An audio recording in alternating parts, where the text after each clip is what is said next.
নমস্কাৰ সকলোকে। আকৌ এযোৰ নতুন মেখেলা চাদৰ ডিজাইন লৈ আহিছিলোঁ। পিংক কালাৰৰ এযোৰ মেখেলা চাদৰ দেখিবলৈ ইমানেই ধুনীয়া হৈছে নহয়।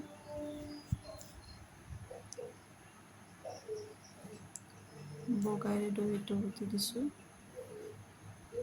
আৰু চাইডত চাইড ভৰি কৰি দিছোঁ এখন মেখেলাখন।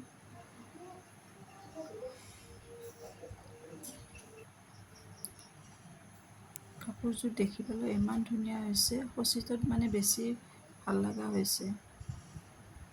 ফটো আৰু ভিডিঅ'ত সিমান মানে হেৰি হৈ নুঠে, খচিতত বেছি ভাল লাগে। দহিখিনি বগাই দি দিয়া হৈছে দীঘল দীঘলকৈ আৰু ডিজাইনটো এনেকৈ দিয়া হৈছে। এইখন মেখেলাখন কেনেকুৱা হৈছে জনাবচোন, আৰু যদি কোনোবাৰ ভাল লাগিছে মোৰ লগত কণ্টেক্ট কৰিব। ব্লাউজটো চিম্পুল হৈছে একেবাৰে, এইটো ব্লাউজটো